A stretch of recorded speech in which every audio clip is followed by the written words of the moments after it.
This week on Capitol Report, joining us on the panel, Governor Ned Lamont. Yes! That's awesome! Insights from the executive branch as the legislative session nears the finish line.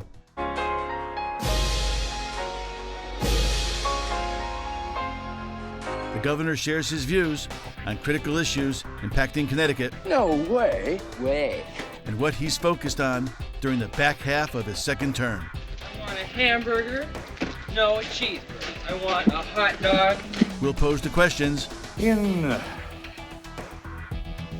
what way? And the governor will provide the answers. Want answers? I think I'm entitled. You want answers? I want the truth! Time to get down with Governor Lamont. We're going streaking through the quad and into the gymnasium. Come on, everybody! Let's do it. Capitol Report starts now.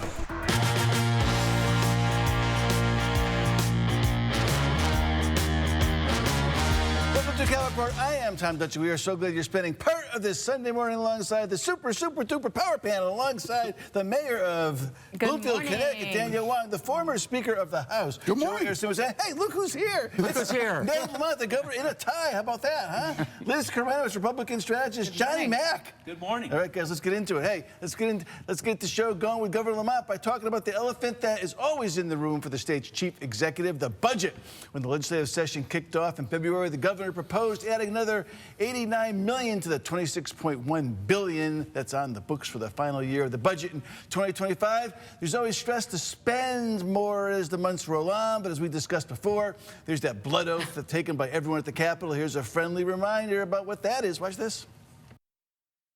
We adhere to the fiscal guardrails. Fiscal guardrails. Guardrails. Honoring the guardrails. Those fiscal guardrails that I talked about. Good fiscal guardrails. I considered the guardrails one of the platforms for our prosperity.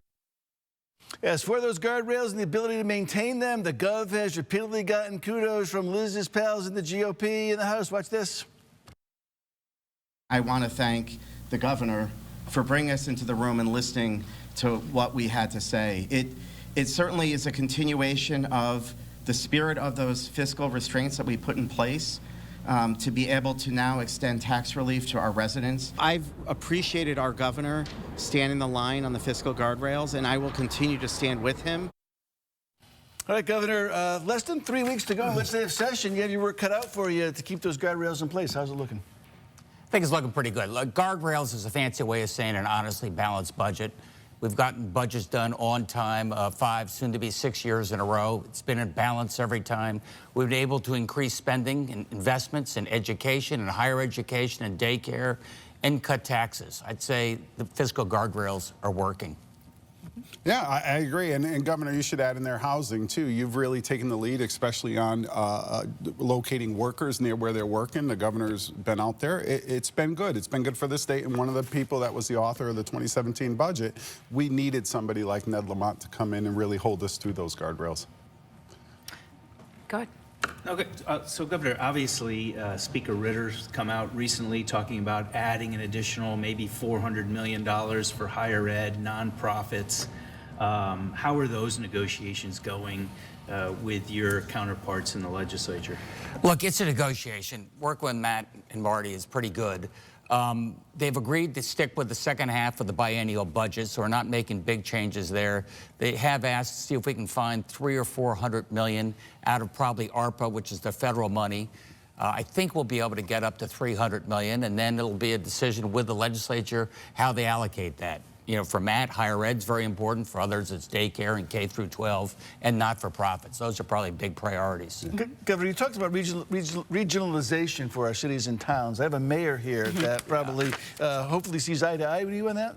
So I think that, you know, it's always a good discussion when you're talking about sharing resources, shared services. In some industries it works, some cases it won't work. But some of the concerns as it relates to how that kicks up to the guardrails is some of the early concerns in the session with funding social programs and restricting town and municipal aid and how we're shaken out as we approach the end of the session, because, you know, one of the arguments is the excessive savings that we do have starts to implode dangerously on some of these programs that count on the state aid. So I'm hoping that, you know, at the end of the session it kind of gives a fair shakeout of what the state aid looks like. Well, remember, we've increased funding for all these services, including municipal aid, which is good. But your bigger point, Danielle, is about how we can share services. We got 169 towns. They're all feisty. We duplicate an awful lot of services. That's why the toughest tax in this state is the property tax. You know, I'm giving a little extra money to the regional COGS so that if you don't need a full-time building inspector, you can contract on a daily basis. Hopefully save Bloomfield a little money. Yes, sir. Governor, one of the things you're up against, right, is this, that yes, we're flush now, but we know we're looking at deficits potentially. So you do have to make some budget adjustments. You know, you've got Republicans are going to come out with their own budget. How do you see negotiations within the caucuses coming down here in the last Look, we're not weeks? flush by any means at this point, but we still are in the black, unlike Massachusetts and New York and Illinois and Virginia. So we're still, you know, okay. Those guys are all talking about cutting spending. We're not in that place. We still have a small surplus there. But I got to be careful. When I sit down with the legislative leaders, I say, give me a little bit of margin for error, because revenues were down a little bit this year. Medicaid was up. You know, thank God I had a little bit of a cushion, so we're still in the black, unlike my neighbors. All right, guys, so here's an important topic. We don't chat about that often on Cap Report, student loan debt. You know, there's been a lot of action on this on the federal level. Here's Education Secretary, the pride of Meriden, Miguel Cardona, talking about recent efforts by Republicans who signed on to lawsuits to try to stop the Biden administration's debt forgiveness efforts. He shot back at critics who says this is nothing more than a bailout for people who took federal loans they couldn't pay back. Watch this. Are you telling me that these are the people that are getting bailouts? These are people that are public servants. We're fixing a broken system, and we're proud of it. Gov, you have some comments and interesting discussions on this as you look to do more on this here in the state of Connecticut. The way we're doing it in Connecticut, a little bit differently than they are in Washington, although I welcome Miguel's efforts. Look, you graduate from a Connecticut school, you go work for a Connecticut business. I'm going to give that business up to a $2,600 credit for each cycle that they pay down your student debt. Gives you an incentive to stay in Connecticut, gives them an incentive to hire here in Connecticut.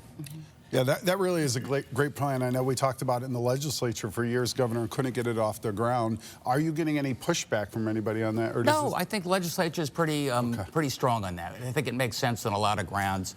Look, young people got to get going. They have a lot of medical debt. They got a lot of you know, scholarship debt. If we can help out with that, help them get going, that's what we're going to do. Actually, one of the Republican states that are going to challenge this new Biden regulation, they're arguing that because student debt's going to be erased, they're going to lose employees, because those states have actually done something similar, which is if you have student loan debt, you go work for a company in our state, and we're going to help you pay off our loans. They're actually concerned about losing that workforce with people not using that incentive. But this is a big issue. I wish the Congress would get together and deal with it. I don't like presidents using executive orders, changing regulations. But I would also add that, you know, I like Secretary Cardona, but can we also focus on the rising cost of tuition? This doesn't really do anything to address that. That's a tough issue. The rising cost of tuition is a killer. I've been spending a lot of time talking to other university presidents. You know, Purdue University, the professors teach 2 or 3 courses. UConn, we teach, UConn, they teach 2 or 3. Purdue, they teach 3 or 4. There are other ways that we can get some real savings if we think about it and hold down tuition, John. Yeah, look, as a millennial who probably won't finish paying off her school loans until the day I die, Sorry. This is a very interesting conversation. I went to school and I chose to go to school out of state, right? So that debt has tacked on and has prevented, you know, and impacts people like me, like their quality of life, their family life, and looking into see what Congress does. Absolutely, it's time to move on that. It's also interesting to see how they protect our Connecticut residents from predatory and these, you know, scamming gimmicks, you know, to go to these schools. And I'm glad that our institutions here at the state don't necessarily have that issue as much. But you know, I really like to see the state, our federal delegation and Congress kind of figure out how to protect Connecticut residents as it relates to those marketing gimmicks. Remember, for you know, people go into community college thanks to Will Haskell. We have debt-free community college. What a difference that makes. We have free workforce training. There are no excuses. If you want to get a job, we'll help you get that job, not only with free training, but also daycare and rent support. Give you everything you need to get back to work. Yeah, I think the program is admirable, and I know Larry Cafaro, when he was in the House, led the charge on this policy. So I think it's really great that you've got a bipartisan support for it, and it really is about building Connecticut's workforce. That's really important to the business community, and it's important to the vibrancy of our state for years to come. So I think that's a really great opportunity to do that, and it's incentivizing people to join the workforce, not disincentivizing that. And to stay in Connecticut, Correct. right? We see so many young kids leave Connecticut. It'd be great to have them go to school here, stay here. They're coming back, McKinney. They're coming back. More of the graduates are staying, and a lot of people have moved in. Yeah, you were putting numbers out earlier in this year, Governor, that it was, what, 57,000 people had come into the state of Connecticut? That really does send a positive message, and I don't blame you for touting it. It's a positive message. For many years, we kept saying, where's the U-Haul going now? And now we're reversing that trend, and I think it has to do with the fiscal accountability that your office has provided. Now we need housing. Yes. If I don't have housing for these young people, they can't keep coming. All right, guys, up next on Cap Report, the stars have aligned. Not only do we have Governor Lamont here, we also are going to chat with House Speaker Matt Ritter at the state capitol. Grab your gavel. We're coming right back. Do not go away. The Nedster remains. All right, $5 bet. Governor Nedster. Governor Nedster.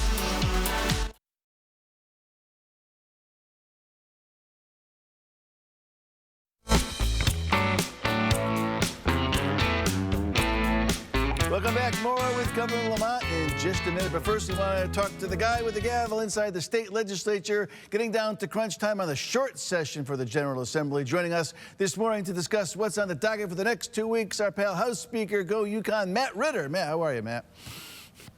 Tom, how are you? Good, Matt. Thanks for coming in. Hey, so last week you announced you had plans to increase education, social services spending by $300 million, give or take a few million. Republicans point out that ARPA funding can't be enough to fund that. Where else do you see opportunities to plug that hole? Well, we're still waiting for final numbers, right? So let's see if we end up with any operating surplus from FY24. It might be a little tight, but we'll get some numbers next week. But I think there might be more ARPA available than people realize, and I think we'll get there, you know, well before May 8th.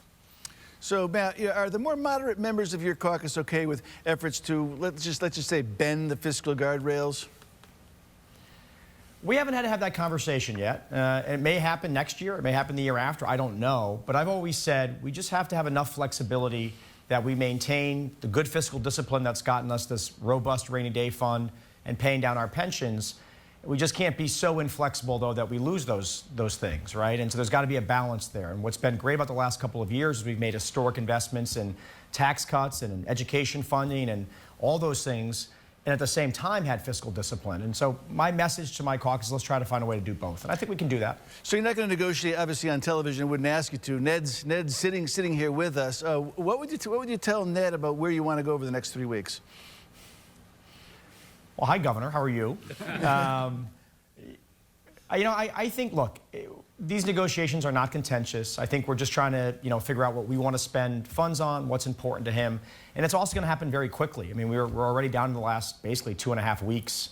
The Republicans' power just grows as we go on, right, with their ability to talk bills. But we'll get there on the budget, and then we got some other important things we still got to do. We have a bill in the House on 5001 dealing with nursing homes and elder care, which we think is really important. I know the Senate's working on AI stuff. So we got some things we got to get over the last hump here in the last couple of weeks. All right, so this is in your wheelhouse. Last week, Governor Youngkin signed legislation changing the way colleges and universities in Virginia operate with regard to name, image, and likeness. So now UVA can directly compensate student athletes.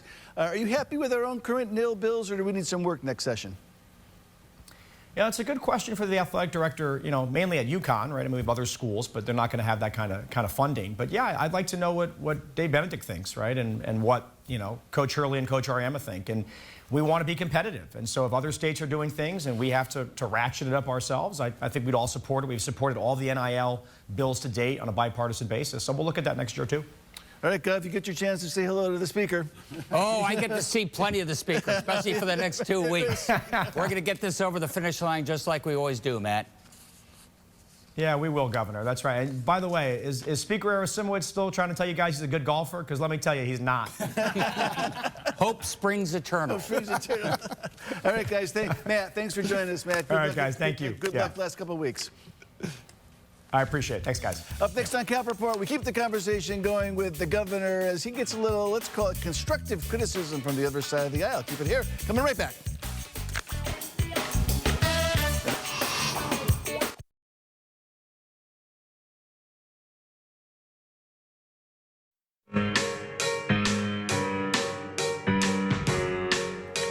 Time for you to break out the old Sun's Two's quote. Keep your friends close, keep your enemies closer. And in politics, it's something really to consider. Seeing Governor Lamont here, we asked News 8's political contributor Mike Cerulli to get some feedback from Liz's GOP on how the gov's doing. Take a listen to this. We're here with State Senator Rob Sampson. Senator Sampson, for Governor Lamont, what's one local issue you'd like to see him focus more on? Yeah, I hate to call it a local issue, but I think it is affecting every one of our 169 towns, and that is the governor continues to be part of the Democrat majority that is inviting more and more illegal immigration into Connecticut. And I think that's coming at a cost to taxpayers. It's affecting our housing availability. It's affecting the cost of health care. It's affecting the cost of all goods and services. And I think that's something he needs to address. We're here with State Representative Joe Paletta. Joe, what's one local issue that Governor Lamont needs to focus more on? Property tax relief. What does he need to do on it? I think we need to lessen the unfunded mandates from the state so that way we can give local taxpayers a break. All right, Gov, I know, let's start with immigration. I know you offered to send National Guard down to the border at one point to the president. Look, it took the Democrats a while to get to the table. They're at the table. Chris Murphy put together a really important bipartisan bill that would have shut down the border to illegal immigration. Big believer in legal immigration. They got to get that passed. It's stalled in the House of Representatives by the Republicans. Get that passed. And property tax? Property tax, it's not all about our subsidies, like Danielle and I were talking about. It's also how we can get some economies there, how we can share a lot of the back office services and grow the grand list. A lot of the housing and businesses coming into places like downtown Bloomfield are going to expand the grand list and reduce property taxes. McKinney, you had some property tax ideas, huh? Well, we talked about, we've been talking about eliminating the car tax for 20 plus years. Yeah. And I don't think that's really ever going to happen, right? So we talked about a little bit a couple weeks ago about, I wonder what the numbers would look like if we exempted one car from every family. And if you got 3 or 4 cars, like a lot of people do in Fairfield County, you got to pay taxes on the others. But for the struggling family that has one car, maybe they get a break on that property tax. I don't know if we've ever run those numbers, though, whether it would have a disproportionate impact on certain communities. One thing we did do was cap how high the mill rate can be on those. So the fact that you were paying a lot more for that Toyota in Bridgeport than you were in Greenwich just seemed fundamentally unfair. We're trying to get that balanced out. Yeah. All right, guys, we have one more question for you from State Rep and Detective Greg Howard. Play the tape, John. You know, the fact that we have low numbers of teachers and open teacher spots and open law enforcement spots is affecting all 169 towns, and it's forcing municipalities to have to pay a lot more to bring these professionals in. I think one of the major contributing factors to the loss of individuals in those professions is the over-legislation of both of them coming out of this building. I think there's over 50 bills right now affecting education, over 14 committees, and a whole plethora of them around law enforcement. So I think it's time that the governor works with the legislature and say to the municipalities, you hire the professionals to do the job, and we'll do our job at the state and let them do theirs. Kind of a rift on unfunded mandates, Governor, huh? Yeah, I'm not so sure about that. Yeah. I mean, we have a shortage of teachers and cops all over the country, including Connecticut. We have more state police today than we had when I took office. We're trying to do better on that. And you know what I'm doing? We're getting more young people involved in teaching.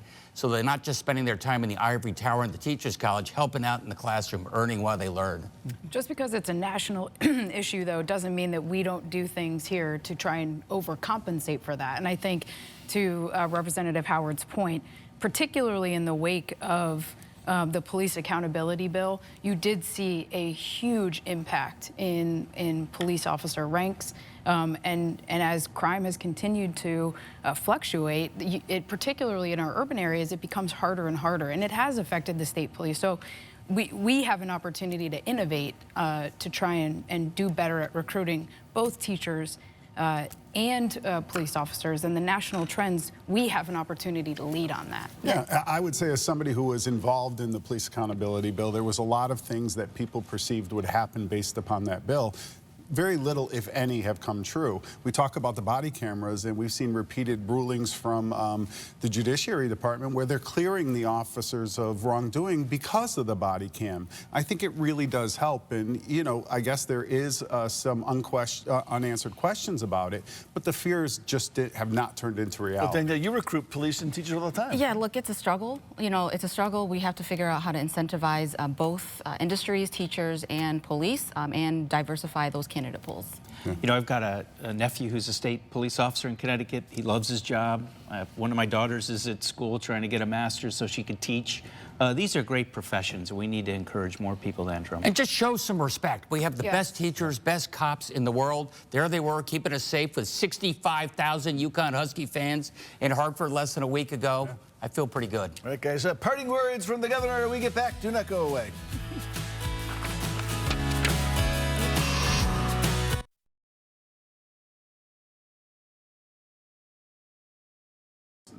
Republicans, Democrats, red, blue, all that partisan bickering tossed out the window last Monday night at the Dunk for the 3rd annual Joey R. Simmons Kickball Classic. Good times among lawmakers to help raise money for a couple of wonderful causes, and among the coaching staff, a couple familiar faces. The Republicans, too, seem to have the Dems' number on the diamond, taking home the trophy for a 3rd straight year, guys.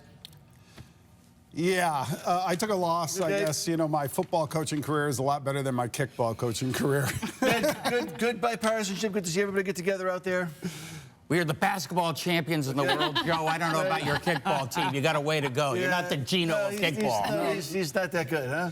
No, not at all. I think there was a few shots of me yelling, but I didn't even know what I was saying. Are you even invited back next year? That's going to do it for this week. For the mayor, the coach, the governor, Lizzie, Johnny Mac. I'm going to see you next week, Governor. You try to hit. Oh, Governor. Oh, it's a pass.